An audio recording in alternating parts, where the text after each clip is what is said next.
Hello বন্ধুরা, কেমন আছেন? আশা করি সবাই ভালো আছেন। আজকে আবারও নতুন একটা রেসিপিতে আপনাদেরকে স্বাগত। আজকে বাড়িতে কিভাবে খাস্তা নিমকি তৈরি করবেন সেই রেসিপিটাই আপনাদের কাছে শেয়ার করব। তো এভাবে নিমকিগুলো আমি খুব সহজে বাড়িতে তৈরি করলাম, এটা খেতে ভীষণ ভালো লাগে। তো আপনারা অবশ্যই ট্রাই করে দেখতে পারেন। আসসালামু আলাইকুম। এখানে নিয়েছি একটা মিক্সি বোলের মধ্যে 1 বাটি ময়দা দিয়ে দিলাম। ময়দা দিয়ে 1 চিমটির মতো লবণ দিয়ে দিলাম। দেওয়ার পরে 2 চামচের মতো দিয়ে দেব সয়াবিন তেল, দিয়ে ভালো করে ময়াম করে নিতে হবে। ময়ামটা যত ভালো দেবেন এই নিমকি খাস্তাগুলো ভালো হবে। এভাবে আমি ময়াম দিয়ে নিয়ে নিলাম, আর দিয়ে এখন অল্প অল্প করে পানি দেব আর ডোটাকে তৈরি করে নিয়ে নেব। এরকম করে অল্প করে পানি দিচ্ছি আর ডোটাকে তৈরি করে নিয়ে নিচ্ছি। তো একটু শক্ত করে ডোটাকে তৈরি করে নিয়ে নিতে হবে।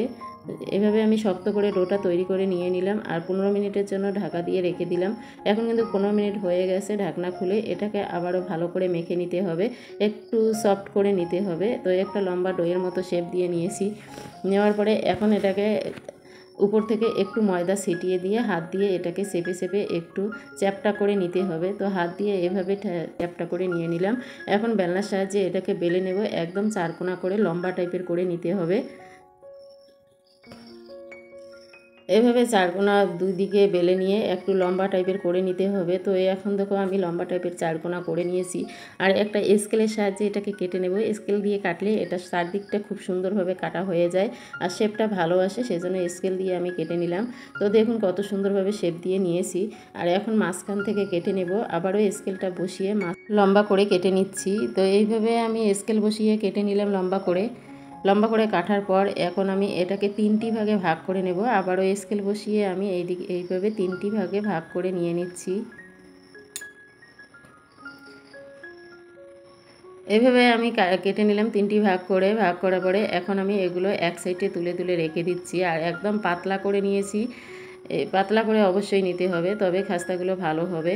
আর এখন এই কেটে দেখাচ্ছি আপনাদেরকে এই খাস্তাগুলো আমি কিভাবে তৈরি করছি। এইরকম করে চিকন চিকন করে কাটতে হবে আর দুই সাইডে একটু করে বাকি রাখতে হবে। তো এভাবে আমি পাতলা পাতলা করে চিকন করে কেটে নিলাম একটা চাকুর সাহায্যে।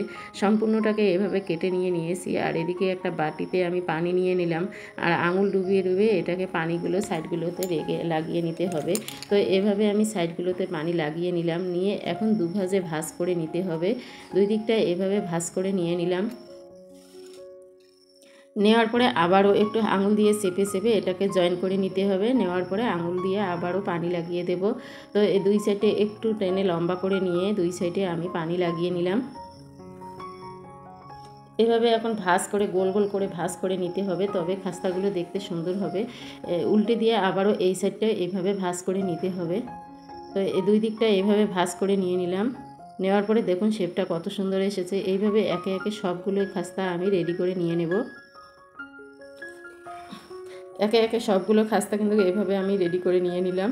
এদিকে একটা কড়াইতে তেল গরম করে নিয়েছি, তেলের মধ্যে আমি খাস্তাগুলো দিয়ে দিলাম। এইভাবে দুটো খাস্তা আমি এখানে দিয়ে দিলাম। দেওয়ার পরে মিডিয়াম ফ্লেমে ভাজতে হবে। হাই ফ্লেমে ভাজলে এটার ভিতরটা কাঁচা কাঁচা ভাব থাকে আর হাই ফ্লেমে ভাজলে পুড়ে যাওয়ার সম্ভাবনা থাকে। তো মিডিয়াম ফ্লেমে ভাজতে হবে। এখন এপিট উল্টে দিয়ে এটাকে একটু লাল করে ভেজে নিতে হবে। তো এভাবে আমি লাল করে ভেজে নিলাম। এখন কিন্তু ভাজা হয়ে গেছে, এটাকে নামিয়ে নিচ্ছি। এইভাবে সবগুলোকে কিন্তু একে একে ভেজে নিতে হবে। তো সবগুলো নিমকিকে আমি ভেজে নিয়ে নিলাম। তো দেখুন খাস্তা নিমকিগুলো কত সুন্দর হয়েছে ভাজা, আর শেপটা কত সুন্দর এসছে। এইভাবে অবশ্যই আপনারাও ট্রাই করতে পারেন বাড়িতে। এটা কিন্তু স্টোর করে রাখাও যায়। এদিকে একটা ফ্রাই প্যান বসিয়ে দিয়েছি। ফ্রাই প্যানে দিয়ে দিলাম হাফ চামচের মতো চিনি আর হাফ চামচের মতো দিয়ে দিলাম পানি। যতটুকু পানি দেবেন ততটুকুই কিন্তু চিনি দিতে হবে। আর দুটো আমি ছোটো এলাচ দিয়ে ফেটিয়ে নিয়েছি, এলাচ দুটো দিয়ে দিলাম।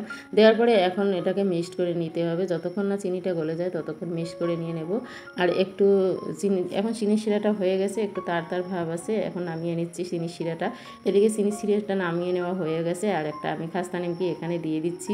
দেখুন এটাকে এভাবে সঙ্গে সঙ্গে দিয়ে উল্টে পাল্টে চিনি শিরাটা মাখিয়ে নিয়ে এটাকে তুলে নিতে হবে। এইভাবে সার্ভ করে নেবেন। আর এটাকে চিনি শিরা না মাখিয়ে এটাকে ভেজে কিন্তু অনেক দিন স্টোর করে রাখা যায়, কোনো ড্যাম হবে না।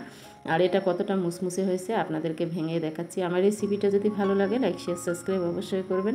আর কমেন্ট করতে ভুলবেন না। ফেসবুক পেজ থেকে দেখলে পেজটাকে অবশ্যই ফলো করে দিয়ে দিবেন। পুরো ভিডিওটা দেখার জন্য আপনাদেরকে অসংখ্য অসংখ্য ধন্যবাদ। আজকের মতো এই পর্যন্ত। Thank you.